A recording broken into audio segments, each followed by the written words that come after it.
everyone, Brian here, your horticulture instructor, and we are back at Planting Fields Arboretum to see what the garden has to offer during the winter months. It's a very cold winter's day. One of our first stops is right here at the paper bark maple. Something that can be most fully appreciated during the winter months are various barks of different trees.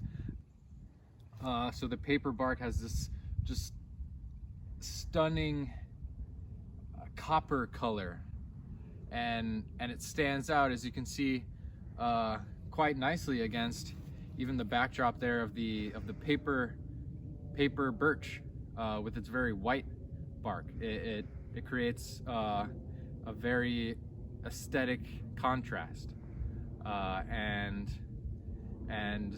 is something that can be used and employed by landscape designers.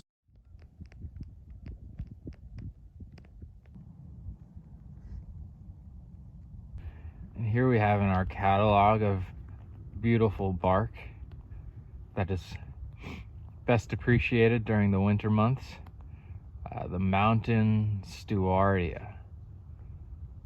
Look at its interesting camouflage coloration. Here we have the Japanese stewartia. A slight variation on a theme of beautiful, enticing bark. Notice the similarities here between the tall stewartia and the paperback maple that we saw earlier, both with a remarkable copper coloring, and the difference here being that this tall stewartia reaches much higher heights than the paperback maple. There are all different types of stewartia. This stewartia here, in some ways resembling a dogwood. No, it's not stewartia. It's crepe myrtle. Another example of bark that stands out stunningly in the winter. Here's a winterberry, which is another example of color popping out during the cold gray months of winter. And it also provides the birds nutrition.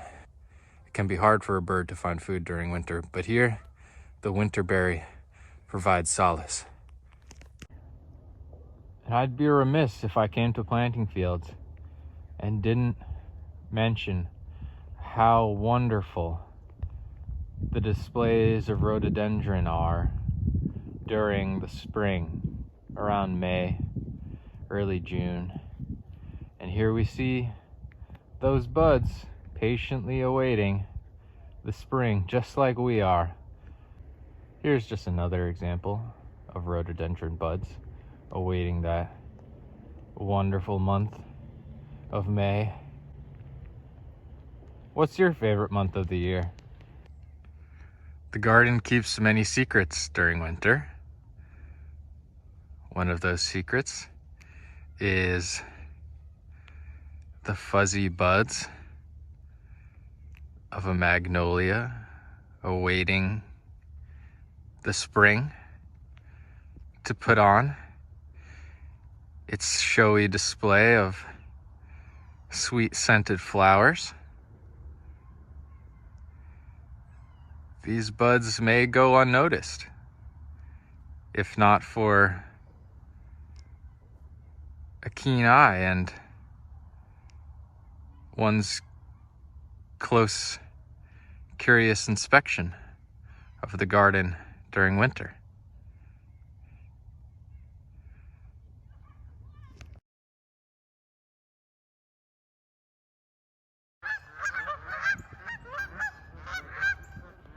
Nothing says winter in the Northeast like Canadian geese. Making a stop on their journey south for the remainder of winter. The evergreen rhododendrons, that magnolia there, this one. It's as if this part of the garden is untouched by winter. If it weren't for the snow there, you might think this was sometime in the summer or spring. And of course, it's these evergreens that provide that sense of life during the winter and cannot be forgotten, and truly are a crucial part of a garden in winter.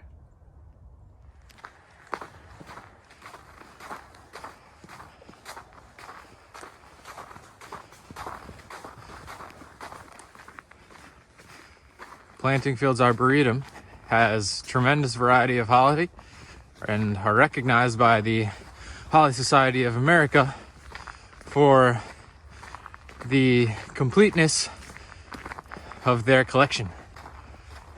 It's beautiful. Here's the English holly with its berries,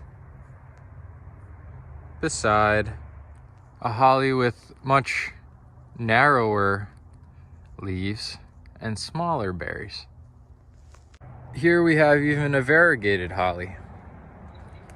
So they come in all different varieties, shapes, and sizes, and can satisfy whatever need it is that you have in your winter garden design. Here's a real treat.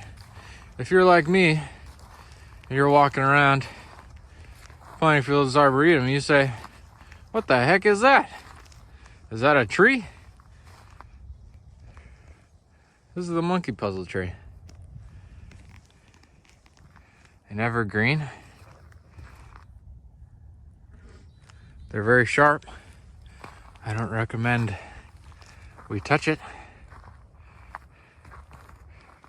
but it surely is a curious creature. Would be a conversation starter in the garden, no doubt. I doubt that we'd see any bats emerge at this hour, but that right there is a bat box. And they're kept in gardens to offer refuge to bat populations in exchange for